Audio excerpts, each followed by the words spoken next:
I started training people, starting lecturing first in businesses and later on in the institute. An opportunity appeared with the RBS, and I started part-time lecturing. Then I realized how fun it is and how development are ongoing in education, certainly in relation to talent management. You really need to apply what you learn directly into practice. So on the one hand, we need the academics. On the other hand, we need the relation with the businesses to create those projects. I would say personal motivation is key. You need to have passion for what you do. It's then good to have people to reflect with, an external mentor, a coach, these kind of persons in your life. Welcome back to another episode of the Startup Passport by Econsulate. Today I'm joined by Freek Brilleman. Thank you very much for joining. You are a lecturer at the Hogeschool School of Rotterdam, but you have also been an entrepreneur before for 12 years. So therefore the first question, well, you transformed from being an entrepreneur to being an educator. How did that occur? Well, in the company I established in 2010, we always worked with students. So we had our projects. We were supply chain experts. We helped companies to develop their supply chain, and we always used supply chain students or logistics students to do part of our projects for their learnings. So I was in contact already, and then slowly on I started training people, starting lecturing first in businesses and later on in the institute of what is Hogeschool Rotterdam, or RBS, Rotterdam Business School. And back then, did you have also then direct contact with the students? Were you actively involved in the project that you were or that the company was doing? Yeah. So we worked for companies, and then we usually ask them if a part of the project is okay to be delivered by students under our management, and that was usually fine. And then we went to institutes like Rotterdam Business School, but also University of Groningen and others to publish those projects and then ask students to come over. And at a certain stage in 2015, we even realized, let's say, a match with 4 students. And the final result was that the best student with the highest grade out of the university won a trip to the US. Great. Yeah. Great.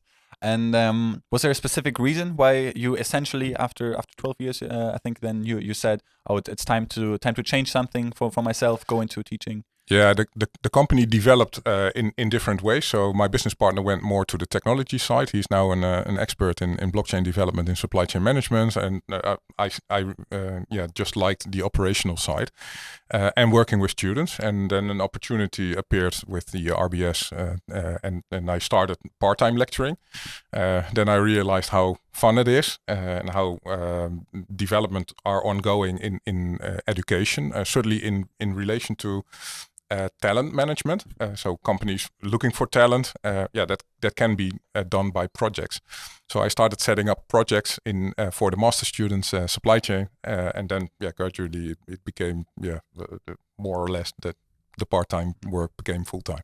And I think now you might have an advantage over some other professors or teachers because you have been very much in the field, and that is some people that will start as being researchers and maybe then start teaching. They don't necessarily have the practical experience. Partly, but there's the part, or the nice thing in academics, you need both. We are an institute of applied science, so you really need to apply what you learn directly into practice. So on the one hand, we need the academics. On the other hand, we need the relation with the businesses to create those projects.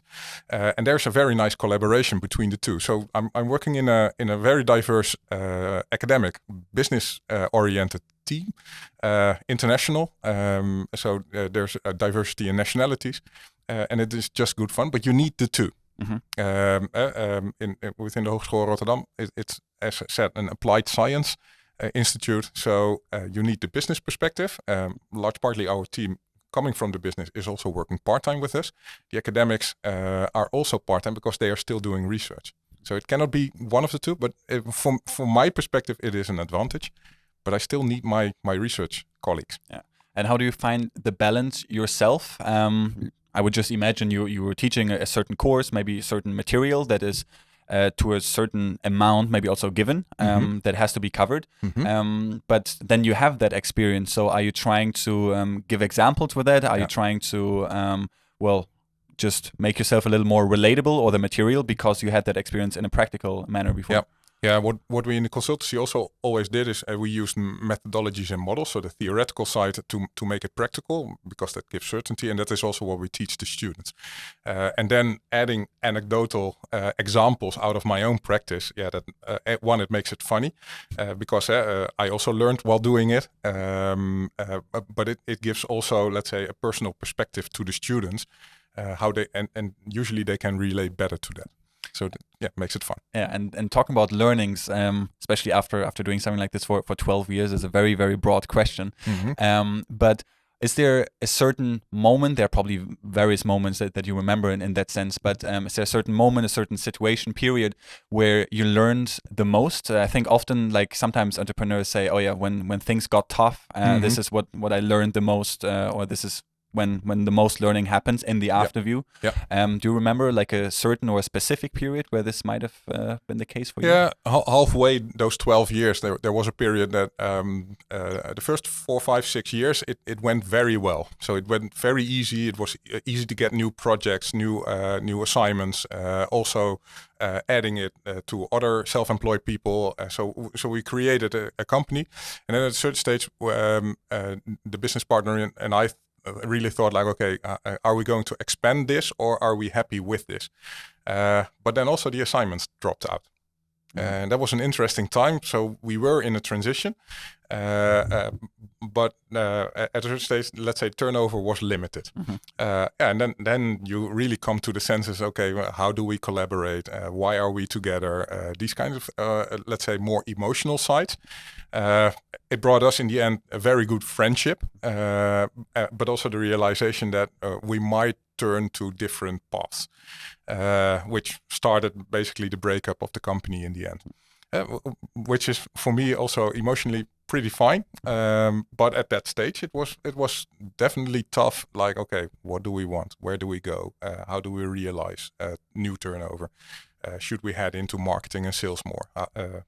How do we create new business? Is that also then where the maybe sometimes a little bit like stereotypical aspects of being an entrepreneur comes in, that you take those aspects probably home with you, so it's hard to switch off, especially if you have these things which are not necessarily only business related issues in that sense, but it's also about relationships and thinking about that. I would say starting a company with somebody or with people means that you turn into a sort of marriage. And that is also the level you get into at a certain stage. So you have to realize that, and then automatically you take things home, like you take your private life to your job sometimes. So that is a challenging one. It's then good to have people to reflect with, an external mentor, a coach, these kind of persons in your life. I was very lucky with my dad that he has been a human resource manager always, so trained to reflect with people. So that is what I used to do in those times. Yeah. And now I don't know if that ever happens, but if students might come up to you, or if there are other young people that are seeking for advice because maybe they're interested in starting a company themselves. That's also very broad because it very much depends on the field they're in. But is there like a general piece of advice, or like a general basis that you think that has to be right in order for a company to work? Is it more of the motivation? Is it more of the strategic plan itself from the company? Do you think one is more important than the other, the personal motivation compared to? Yeah, I would say personal motivation is key. You need to have passion for what you do. We saw it earlier in the inspirational speech here also. If you don't feel the passion about what you do, you won't make it long. It's not there for the money in the end. It's nice to have. Of course, you need it, definitely. But if you don't have the passion, then it will never work as an entrepreneur. No, and that is also the discussion I have sometimes with students. Like, okay, a nice product, it seems very interesting, but where is your passion? Where is your emotion about it? And then an outlook for you. What's your passion now? So you're now teaching. You're passing on also the experience that you had before, an outlook on the future. Yeah, part of my job is luckily not only teaching but also guiding students and creating with companies projects for students or together with students, and that is for me a large future to show the added value of student projects already, of group environments where things are developed, for instance, in hackathons or in living lab projects, to take care that companies get the opportunity to get to know talent already, but also see the added value, what happens in education, and that we find a good overlap there, so that students integrate in companies easily, because there's sometimes a huge gap still. Yeah. So it seems like students at the whole school are in good hands for that. I hope so, and we try to apply the science. So exactly. there's a good thing. Yeah. Yes. Thank you very much for letting us in on all of this and for sharing also your personal story. And good luck with the future endeavors. Yeah. Thank you, and good luck with the podcast. Thank you.